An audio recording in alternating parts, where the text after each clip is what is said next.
Surat police દ્વારા કાઢવામાં આવતા વરઘોડા મામલે હ્યુમન રાઇટ કમિશનમાં પિટિશન દાખલ કરનાર એડવોકેટ આર.બી. મેંદપરાનું નિવેદન. પોલીસ દ્વારા વરઘોડા કાઢવાની કામગીરી તદ્દન ગેરકાયદેસર. કાયદામાં ક્યાંય પણ આરોપીના વરઘોડા કાઢવાનો ઉલ્લેખ નથી.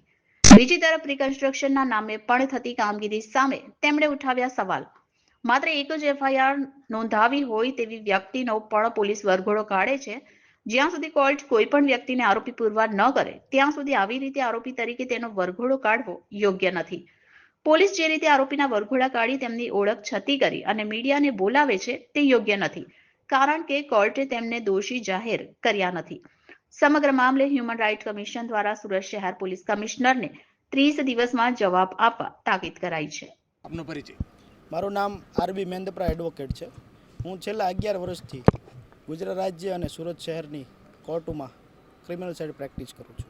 શું કહેશો જે રીતે તમે કરી છે રજૂઆત? હાલમાં પોલીસ અધિકારી દ્વારા કોઈ પણ વ્યક્તિ સામે એફઆઈઆર દાખલ કરવામાં આવે એટલે તેનો જાહેરમાં વરઘોડો કાઢવાનો એક ક્રેઝ ચાલી રહ્યો છે, જેમાં કાયદામાં ક્યાંય જોગવાઈ નથી કે વરઘોડો કાઢવો, કે કાયદાની કોઈ કલમમાં પણ ક્યાંય જણાવેલું નથી કે વરઘોડો કાઢવો.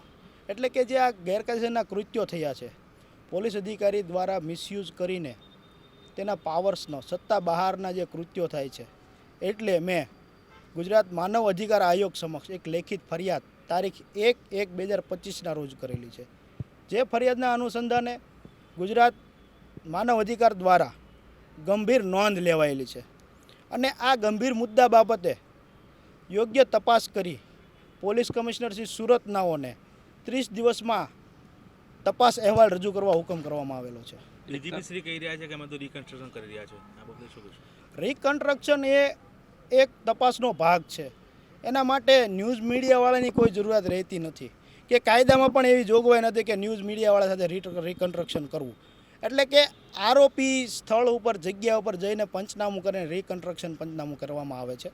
એટલે એમાં જે રિકન્સ્ટ્રક્શન પંચનામું છે એમાં તો પોલીસને અધિકાર છે કે તપાસ કરી શકે, પણ ન્યૂઝ મીડિયાને લાવીને પબ્લિશ કરીને કોઈ કરવાની જોગવાઈ નથી. ગૃહમંત્રી હર્ષભાઈ સંઘવી દ્વારા વરઘોડો તો નીકળશે એક નિવેદન એવું પણ સામે આવ્યું હતું. કઈ રીતે જોઈ રહ્યા છો? વરઘોડાનો શબ્દ કાયદામાં ક્યાંય છે જ નહીં, કે જોવામાં પણ નથી આવતો. અગાઉ પણ રિકન્સ્ટ્રક્શન થયેલા છે, ભૂતકાળમાં પણ ઘણા ગુનાઓ દાખલ થયા છે.